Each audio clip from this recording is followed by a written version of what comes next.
Hello, and welcome to episode number 22, Hot Topics of the Sister-Cousins podcast. Today, we are borrowing the terminology hot topics from our sister, Miss Wendy Williams.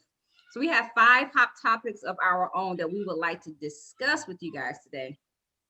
And these are going to be some good ones. Ooh, I can't wait. Okay. Hot topic number 1. Should Christians celebrate Halloween? What y'all think? No. What's your vote, Yes. Diane? Yes. What's your vote, Bam? Yes. And I need to break that down because We're going to let you break it down. We just voted right now. We're going to let you break it down. We're gonna let you... yes, What's to a your vote, certain extent. Lawanda? I'm about to vote.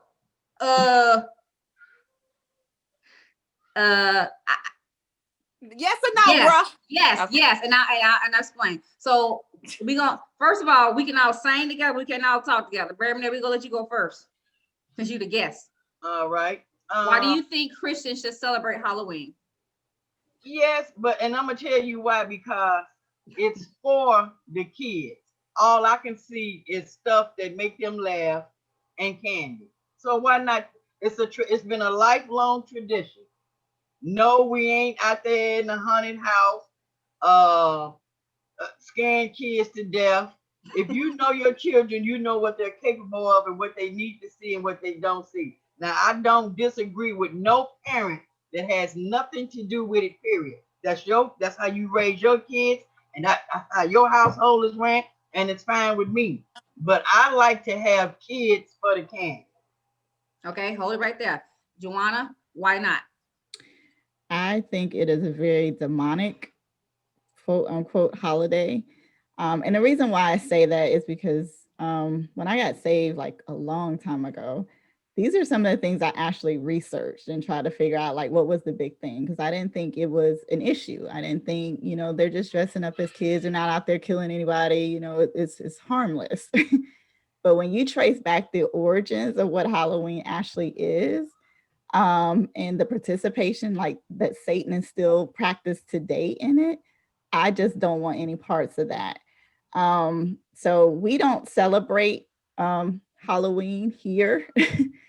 And I have to say, for me, that was pretty easy. But now that I have kids, it is a lot difficult because I don't want them to feel like there's something wrong with them for not celebrating Halloween. Okay, hold it right there. Hold right there, and we gonna come back around. Mm-hmm. Okay, I say celebrate the day, not necessarily called Halloween. I think that because they are children and they see other kids doing it, as a parent, coming up with more creative ways for children to celebrate the candy aspect of it or whatever. I don't believe in the ghoulish, scary, demonic part of like the costumes or whatever. But I do believe that as a parent, there's a way that you can put your own spin on the Halloween season or day in order for your kids to enjoy it. Because as a kid, that's what I did. I enjoyed it. I loved it. I was never dressed up as a ghoul or monster or anything. I take that back. I was a devil one year as an adult. Sorry. But that's the part of it. Okay, Danya, why? Okay, so anybody who knows me knows I don't like holidays, no matter what they are. But I know you and I didn't know that.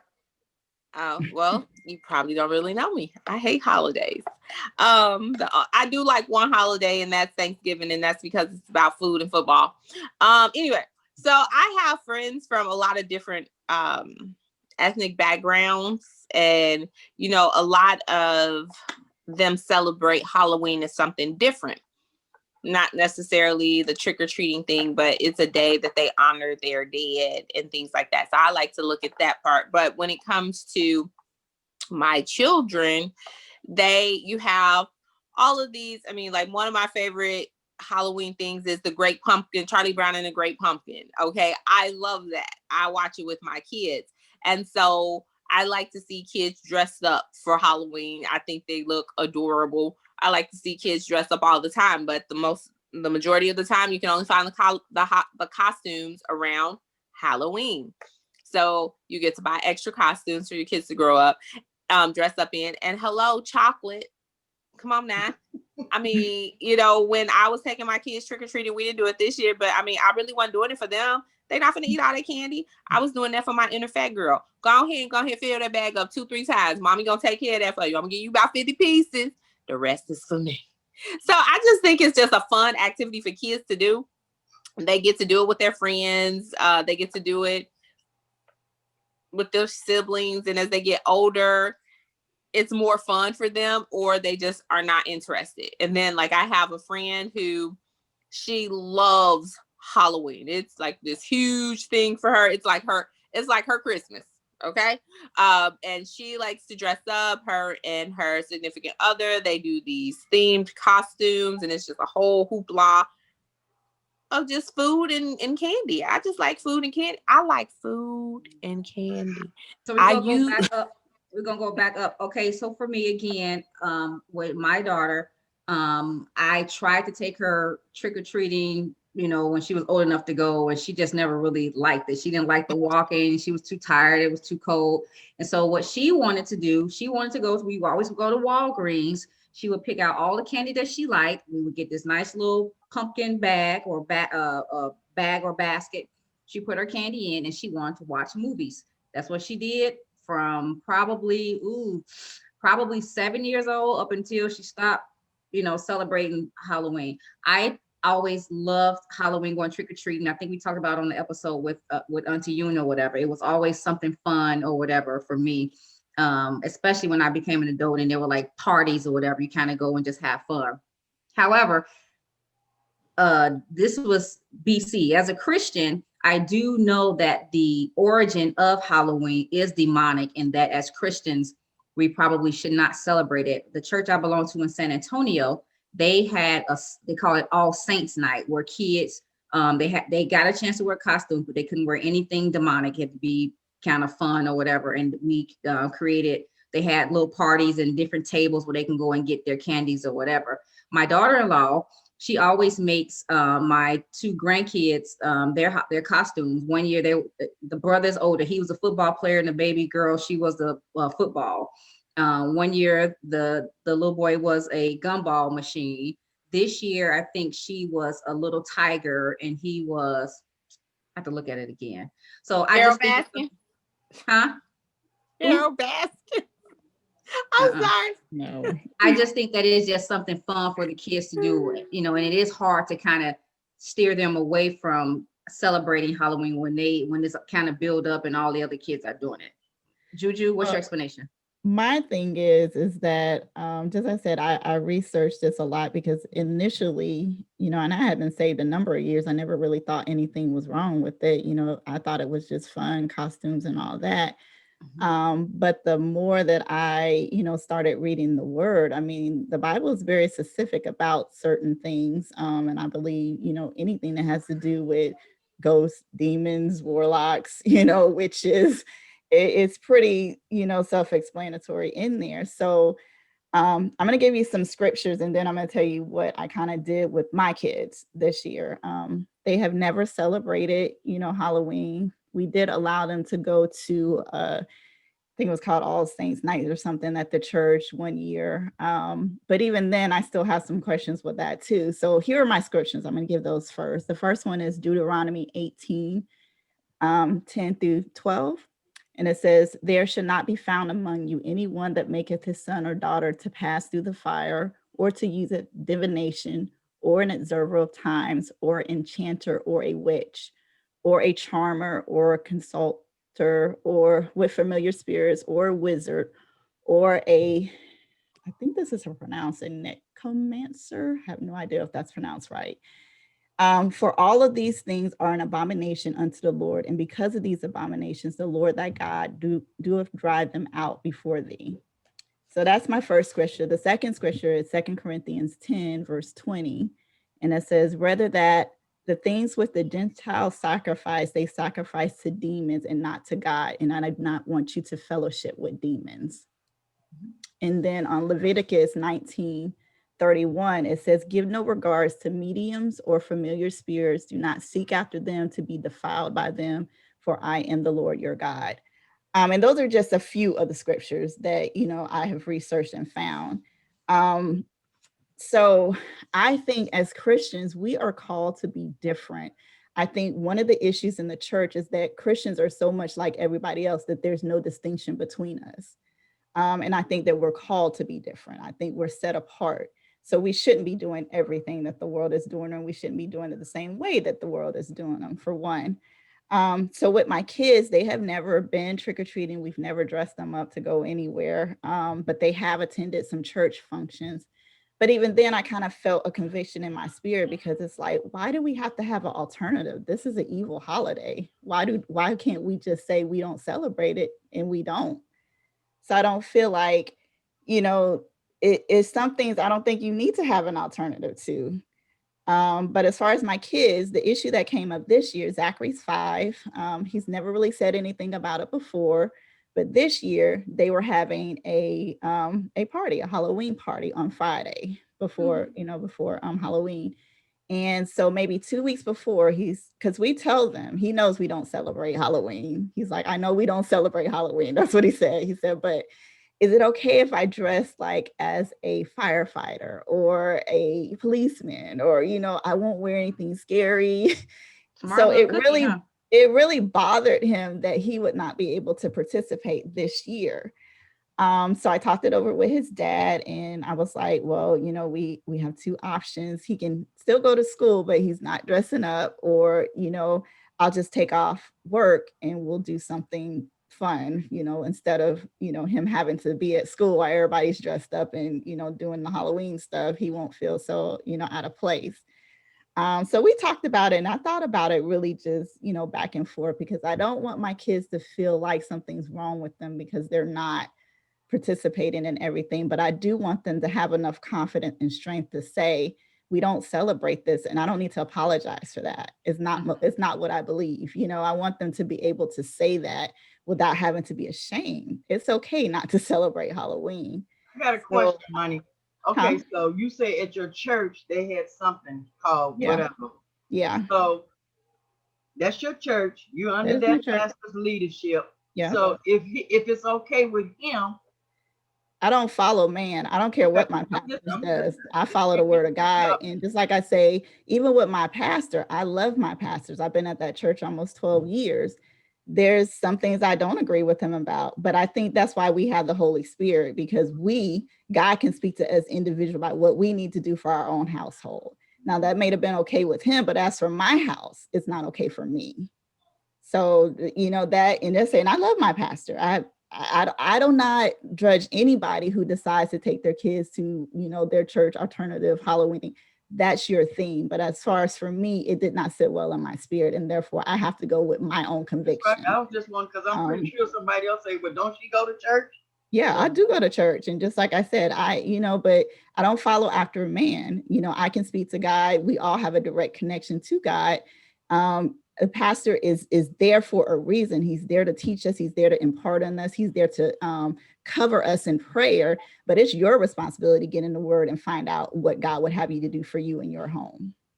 And that's why it's important. Scripture also says that certain things may not be inappropriate. However, if it offends your brother, then it's something you shouldn't do, just not to offend that person. And so that's why it's important that everybody reads the word for himself. So what did you guys do? Did you take off work? I did. I didn't really take off work because I work from home. But what we did is we decided to have a movie night, and we made caramel apples. And we don't do the same thing every year. I basically just let them choose. I came over and did pumpkins. Yeah, she came and she did pumpkins. They had stickers and stuff that they did with pumpkins. And we don't even really do the pumpkin thing. I think TT was the first one who actually, bought pumpkins. So but I bought pumpkins just to decorate, because I know that y'all did not celebrate Halloween. Yeah, so just say we just pick. It's like I ask the kids what they want to do, and then they determine. But just say this was the first year that he actually asked us about Halloween, because now he really understands what it is. And he was fine with it.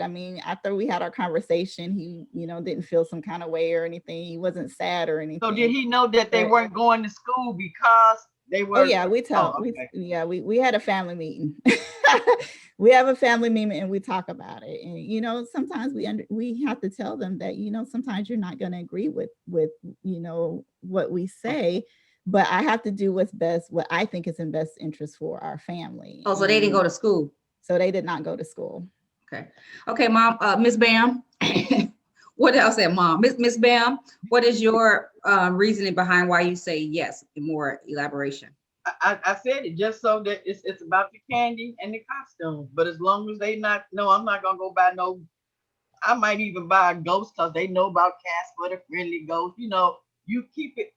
You know your children, so you know where they are in their head and what you instilled in them. So like she said, it just depends on each household. Every family is different.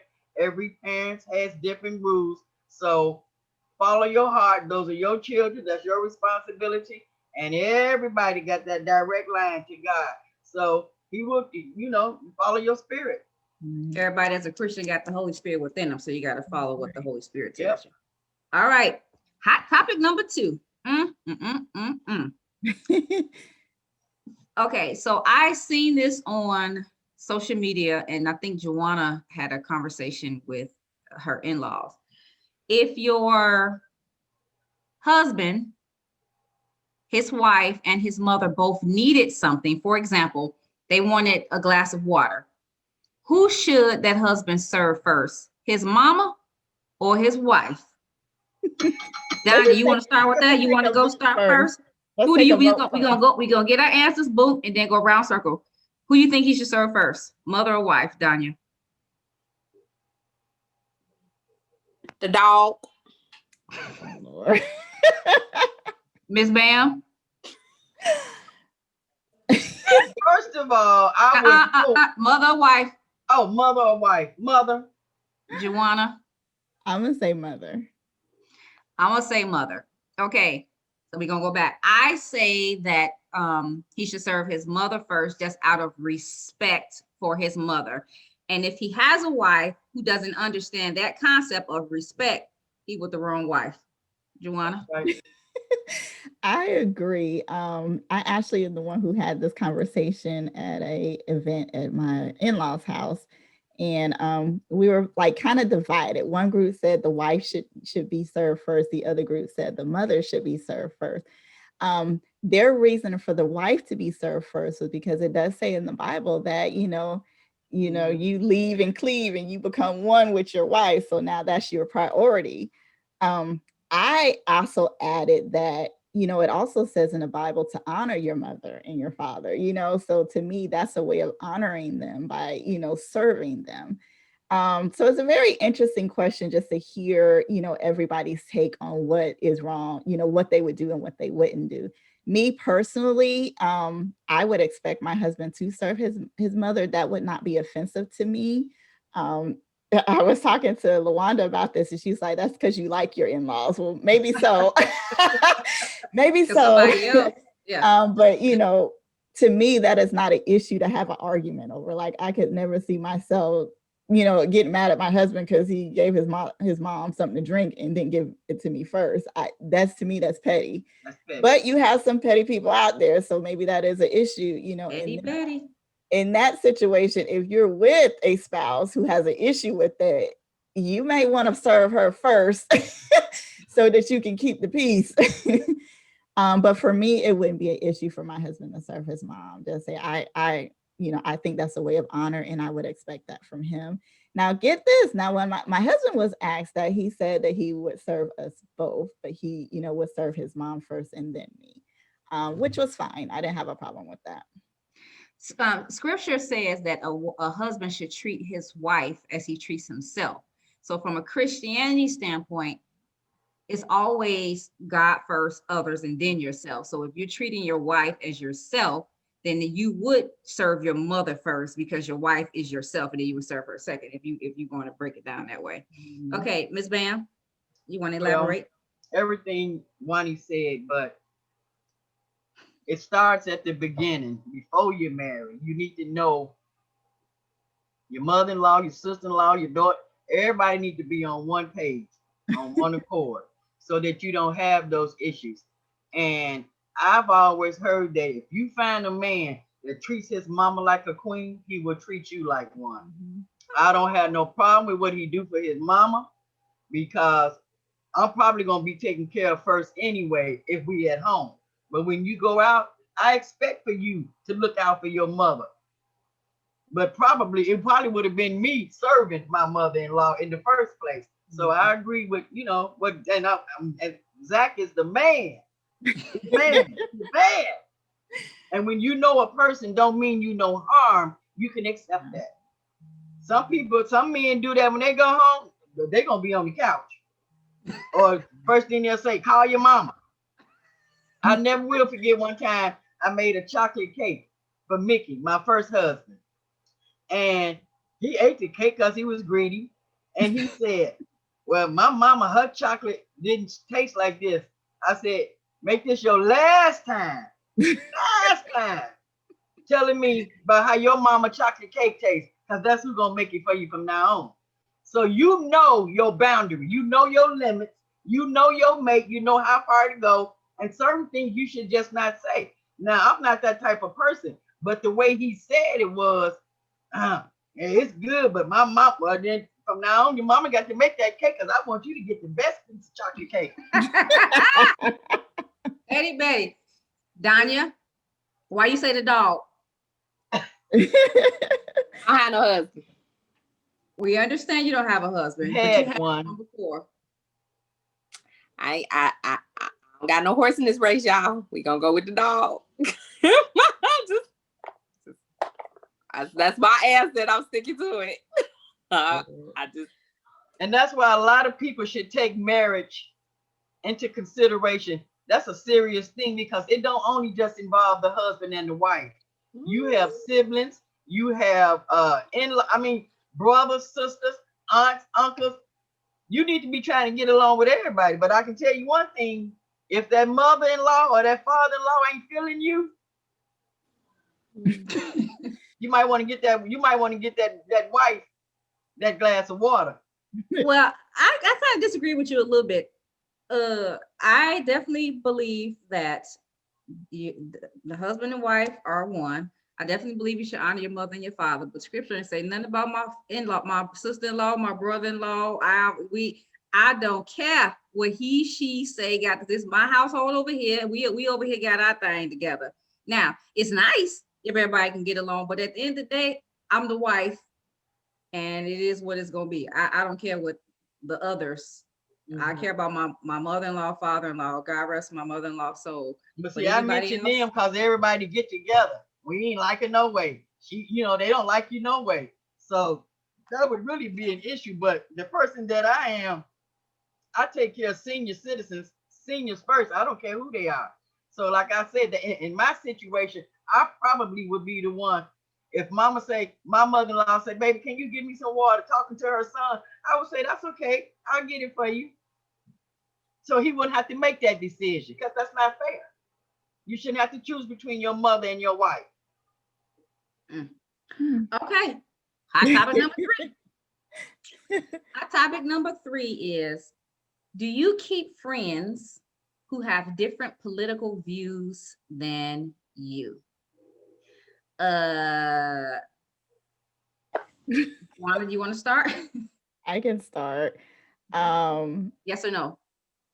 I'm gonna say yes. Danya? Yes. Miss Bam? Yes. And I say yes. Okay. Donna, you want to start off first and say why? If we all thought the same, this would be an episode of the Stepford Wives. Everybody has their right to have an opinion. Everybody has their right to feel what they feel is the best option for them.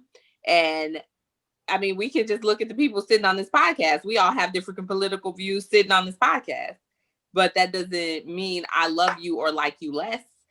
There are some people in my life who have a political view and they may vote for the political party that is pro-life, whereas I may vote for the political party that's pro-choice because it's my body and I can do whatever I want to with it.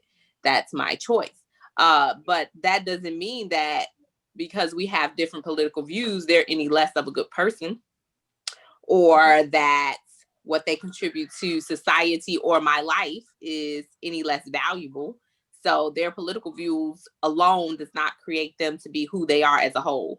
So that wouldn't keep me from having a relationship with them. I will say during election season, I do hide a lot of friends on social media because I don't want to see the rhetoric. I don't want to see the fighting. I already struggle to watch my news shows because of the constant side taking that each news station has. Somebody is affiliated with this one, somebody's affiliated. There's no actual bipartisan communication. There's no separation. And so, but I would not stop end a friendship or a relationship, even a family connection with someone just because we have different political views. I'm not talking about this election with you because I love you and I want to continue to love you. So no. Okay. I will say, I said that you should not basically get rid of friends with different political views. I think that everybody has a right. We all are citizens of, the same government, the same country. I believe each person has a right to choose whomever, they believe in, or vote for whoever they believe in. However, I do think that there's a certain level of respect that I have for somebody of the opposite, and I will hope that they have the same level of respect for me. There was a situation that I attended a church, and some people had some different views, and they asked me to explain why I felt the way I felt. And each time I tried to explain, it was a rebuttal. And it was just kind of like, you know what? This is just not a conversation or topic that you and I need to have with one another. So, I respect your views, and hopefully you respect mine, and we just kind of leave it as it is. And that's how I deal with it. I don't discuss certain, in most situations, you probably shouldn't be discussing political views and religion and different things with certain people. However, as a Christian, I do believe that it's my duty to make sure I proclaim the name of the Lord and Savior Jesus Christ. Now, if that offends you, then sorry for you. However, I will respect the fact and not talk about certain political views with you, because we could have different, thoughts, and I don't want to have to end a friendship or relationship with somebody because you have a different thought process than me. Joanna? Yeah, I think voting is something that's very personal. I tend not to bring it up. However, I don't shy away from, what I think or what I feel. If you ask me, I'll let you know. Um, I am put in probably a probably unique situation because I tend to always vote more conservatively than most African Americans. um, but I feel like I don't ever, I have friends who, have different political views or me, and that's fine. I think that's something between you and God. I mean, at the end of the day, that's the only person you're going to be held accountable for. What I don't like is that I don't debate. I don't feel like I have to debate why I feel the way I feel. It is what it is. I'm not here to debate. You ask me a question, I'll tell you the answer, but I'm not about to, give you 50 reasons why.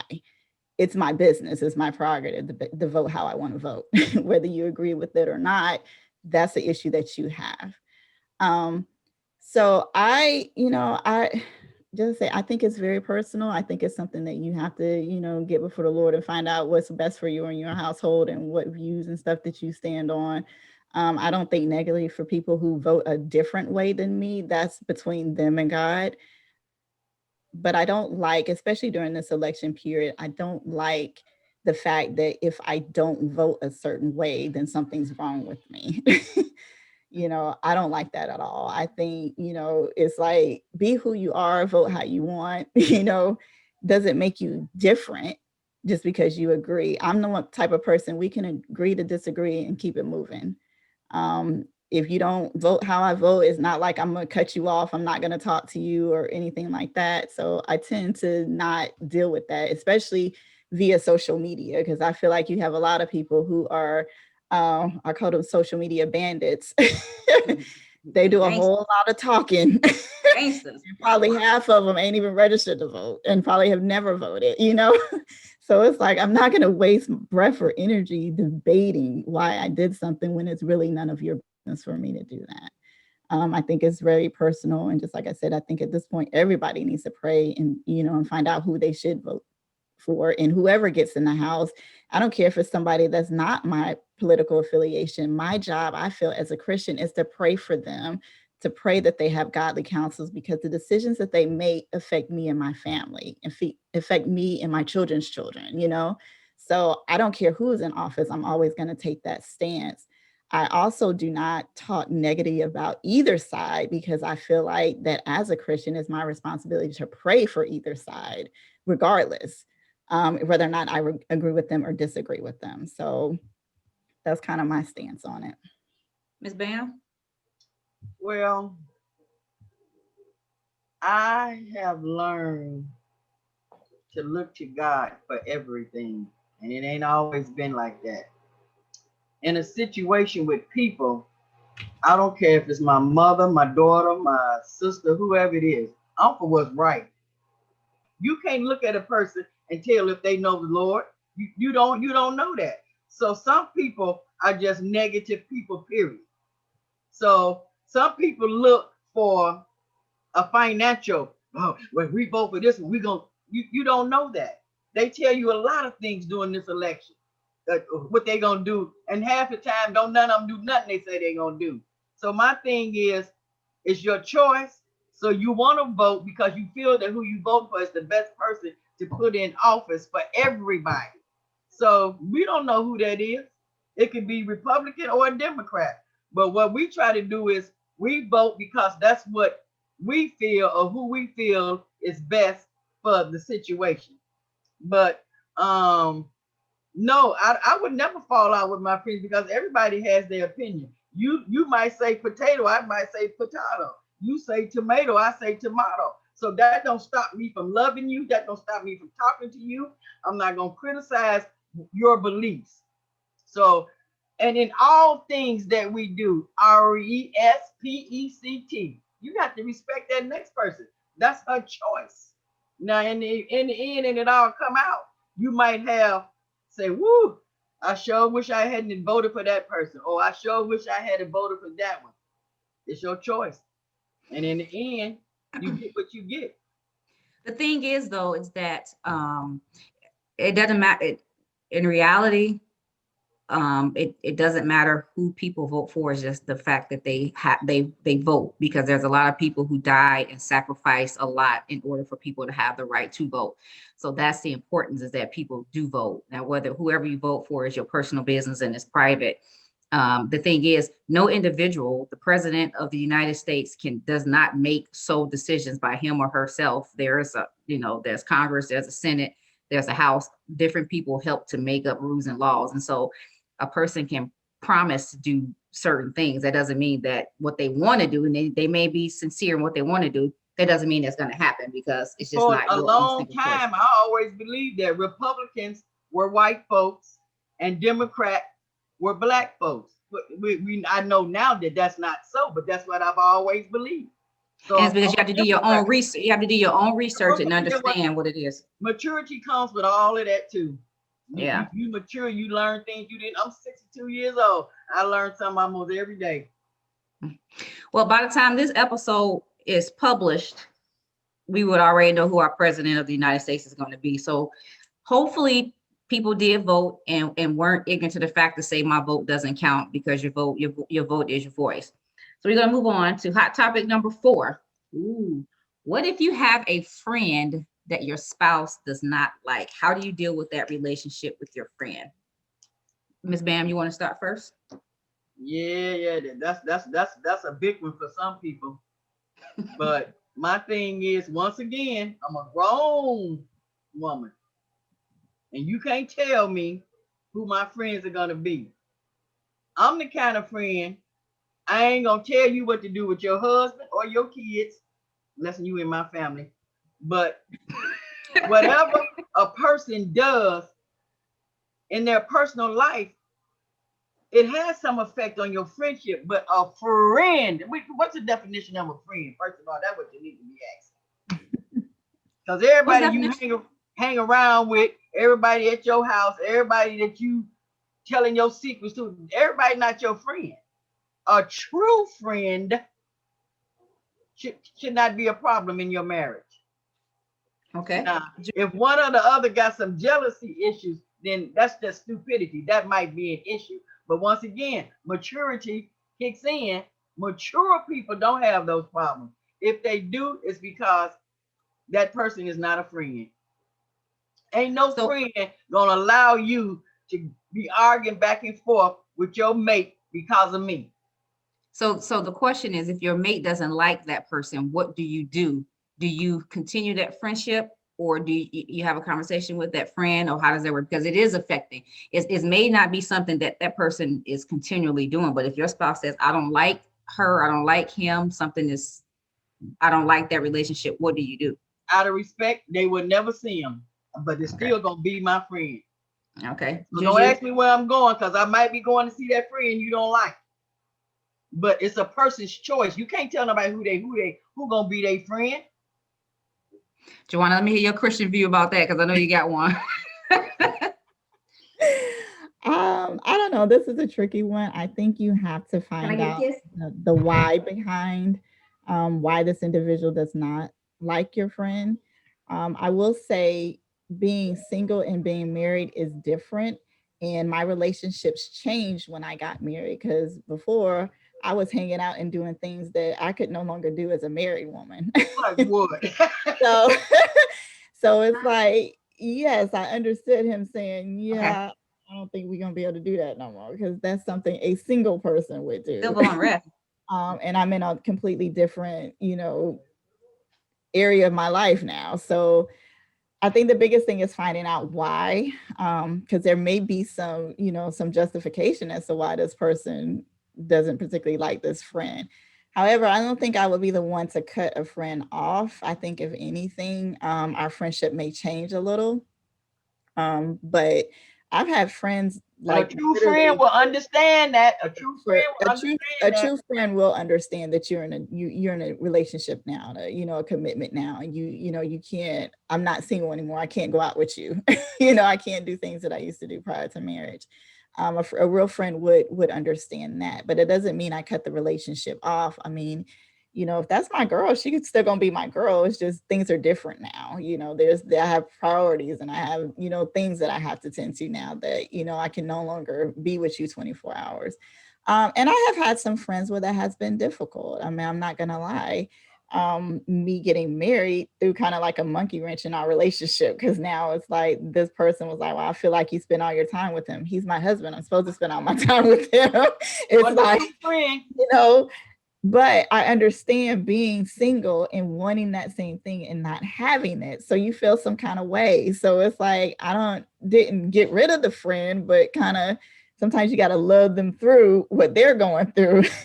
You don't, to kick them to the curb, but you pray for them, and you hope that that the relationship can maintain. There are some friends that I did lose when I got married. I mean, because they could not understand the new status. And that was very hurtful at the time, but it was it had to happen. It had to happen. So I don't know. That's say my point thing is communication. If my spouse comes to me and says that I really don't care for this lady, something's going on, I'm not feeling, I need to know why. And that's something that I would take to prayer. I think we all have a spirit of discernment. And if we don't, we need to ask for one, the spirit of discernment, because sometimes people do not have your best interests at heart, and because you're emotionally invested in them, you can't always see that. So I think it goes both ways. I think sometimes your husband can see things that you're not, because you do have such a relationship with that individual, but he may see something from the outside and be like, be careful, something's not right with her. Yeah, every time I see on social media, she got her titties out, showing her hips. They see a lot of stuff and be like, oh, well, if she's doing that, you doing that too. So that's what I say, maturity and respect in every situation. Mom, use your adult words. Breast. Titties, titties is an adult word. I see titties because breasts are in bras. Don't tell me.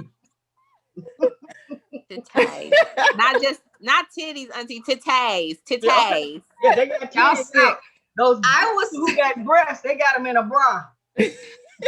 I will say that I think that if my spouse didn't like a certain friend or friendship that I had with someone, I think there's a way to set boundaries. More times often than not, the friends you had those friends prior to your marriage or whatever. And again, it does take a mature and true friend to understand that your life is a little bit different and you have to set boundaries to say, hey, I can't kick it with you, yada yada yada. So I think that you always want to maintain your friendships. Your spouse is supposed to come first, and so again, you're a true friend would definitely understand that. And as long as you set some boundaries with that friend, I think that things could work out. I also think that there's certain information you shouldn't share with your spouse about your friends. If there's something about your friend that you have told your spouse, and so in his or her mind, they're thinking about this thing you told them, you can't share your friend's business with your spouse because then they're thinking a certain thing about that friend. But I think just setting those boundaries and making sure that your spouse feels secure in your relationship and your friend understanding that your spouse is going to come first. Danya? Well, I don't have a spouse. However, Point taken. Yes. You had one. Ship, long time ago. Ships are vessels that move. And so friendships ebb and flow depending on where you are in your life. And so because friendships ebb and flow, like Joanna said, when she got married, she lost some friendships because at the time they could not understand the new dynamics of her life because maybe they were not in that same place, or they coveted the place that she was now in because they had hoped to be in that place. So you lose some friendships. However, some friendships grow in adversity or as they change or as your life changes. For instance, my best friends all had their children when they were a lot younger than me. So their children are adults. I don't even have a child in high school. So, Ooh, you got 15 more years to go. The dynamics of our friendship is different because you've already gone through what I'm going through and now I'm just experiencing it.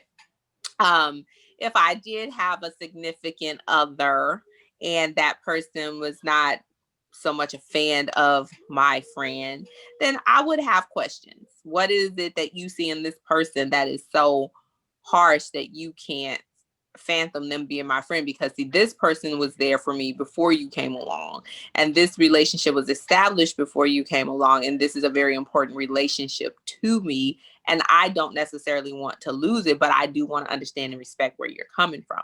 So I think it's about open, honest, and vulnerable communication, because what could have happened is she could have been, oh, never mind. Anyway, so you got to find out.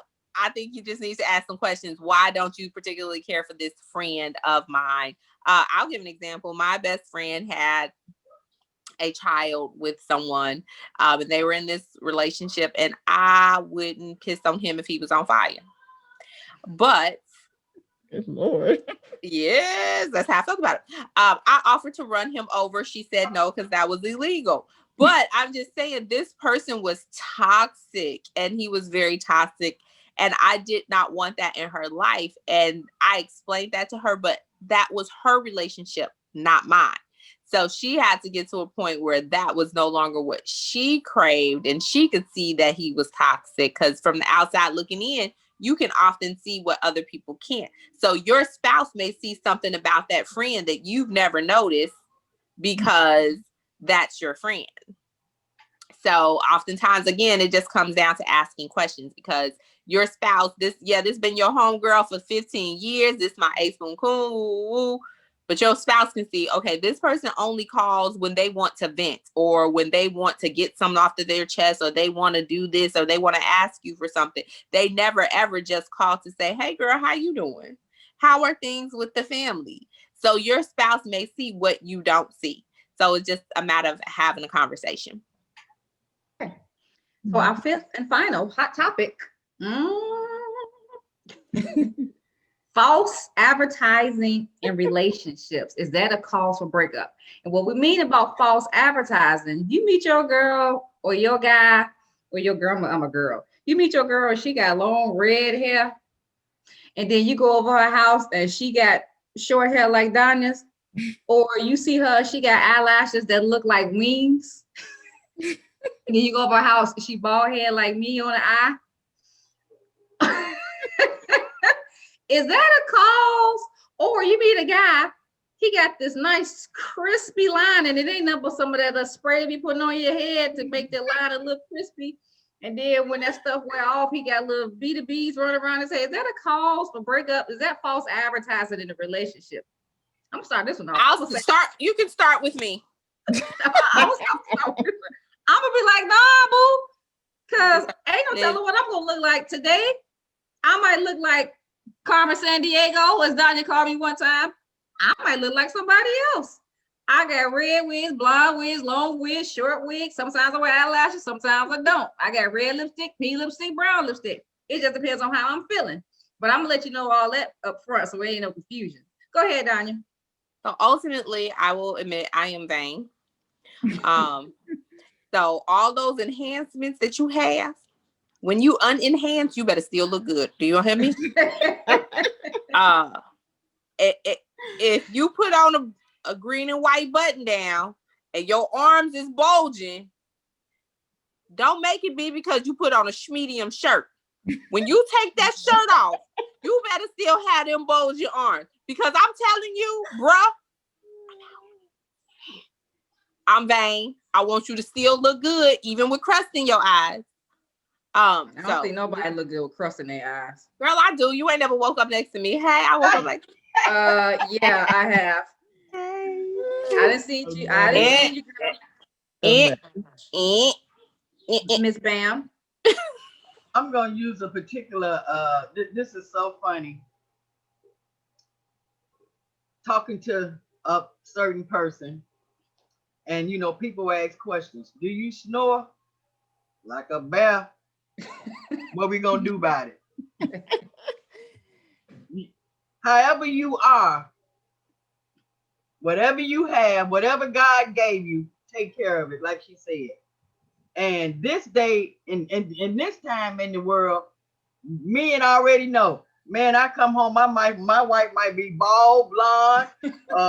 She might. It's fashion, and people really, women especially, really, women take care of themselves because they want to look good. Not to nobody. They say to me, "Why you getting your eyelashes done, girl? I want to look good to myself. I don't care about what no man. Ain't no man looking at me. I'm in the house, but I'm in the house looking in the mirror. So you want to look good to yourself. Now this day and age, like you say, you got. I don't know what, but where Lawanda? Wait a minute, let me see. I got to look for her because I don't know what she gonna look like. She might be blonde. She might be brown. She might wear a hat. She gonna wear that lipstick and that face gonna be good, but that hair, I don't know what kind of hair. I gotta look for somebody with long hair, or look for somebody with, you don't know. People make changes. Hair is an accessory like clothes and jewelry. Back in the day, it wasn't. It's an accessory. I style my hair or put on what I want to put on based on how I'm feeling that day. So it just is what it is. A friend of mine said, "Why you on Facebook showing all that gray hair? You need to do something about your hair in the front." What I'm gonna do? Tell God to change it? I'm not vain. I'm who I am. I'm who I am. You can't change you who you are. And if a man see you and you all done up, he know already that's makeup, that's a wig. He already know that. So once again, maturity. Yeah, Juana, what you think? Oh no, I agree 100% that it can be false advertising because some people, I mean, they be taking this thing to the limit. I saw this meme on Facebook once, and it was like a little cartoon video of this guy who was with this girl, and they woke up the next day and she was cooking breakfast, and he was like, "Who is this?" He did not recognize her at all. Her hair, her makeup. He didn't know who this person was. That's And he funny. was like kind of embarrassed by her because he was like, this is not the same person that, I brought home last night. So I think it can be false advertising, but I don't think it's enough to break up with. I think sometimes we spend too much time looking on the physical and not looking Like at they say, is that your hair? Yes, I paid $39.99 for it. So I think we spend a lot of time looking at physical things when we really need to look at the person's heart, look at their behavior, and look at things that are important. I think a lot of us probably miss the people we're supposed to be with because we're so focused on physical things and not necessarily their character and who they really are as an individual. So what do Zach say to you? How do he want you to be the same all the time, look the same? No, your hair is long, your hair is curly. You might have a wig, you might not. No, I'll put it this way. We have had some discussions because my husband does not like natural hair. However, I like natural hair. He don't like, oh, you mean like okay, go ahead. He doesn't like this. He don't. He does not like my natural hair. He likes for my hair to be straight. Now, will we break over that? No, but I mean, he's already told me that's his preference. So, every 8 weeks he get to see my hair straight. So it's a compromise. Do he treat you better or make you feel special? No. Or make you feel beautiful when your hair is straight? No, he doesn't do that. But I mean, you have to respect that. He likes what he likes and he doesn't like natural hair. So okay, so I'm saying when he see your hair straight, do he say, girl, you look good, or do he wink at you, or you get a little extra what? Well, he does that even with my natural hair, so that's not, that's never been the issue. Oh, but so he has a preference. He likes straight hair. Okay, that's good. But he has a preference, and you have to respect that. So, we come to a happy medium because I feel like you still have to be the individual that you are, and I'm not going to change everything about me to be with anybody. I think you have to be able to express yourself the way you want to express yourself. And, of course, I try to go out of my way to do certain things for him because I know he likes that. But I'm not the type of person that I'm going to conform just because, oh, my husband doesn't like my hair. Now I got to do this, or I can't wear that because he doesn't like that. No, that's not me. What's the real say to you, Lala?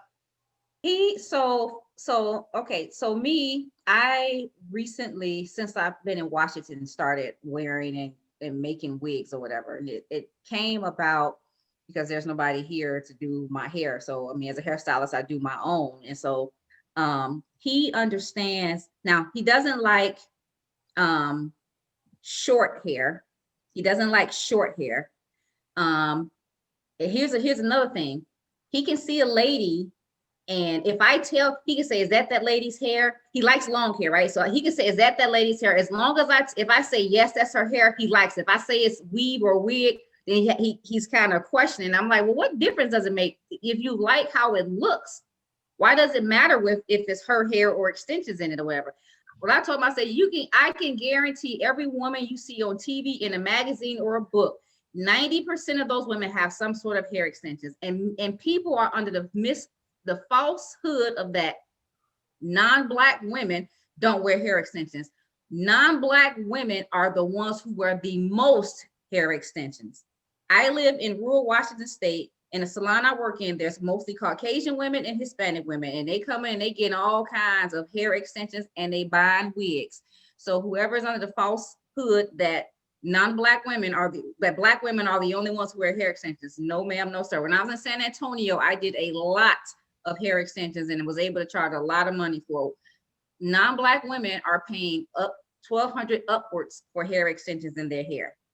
A lot of women are using it for length and volume or whatever. So little cute Susie you see bouncing down the street with long blonde hair, 9 times out of 10, half of it ain't hers.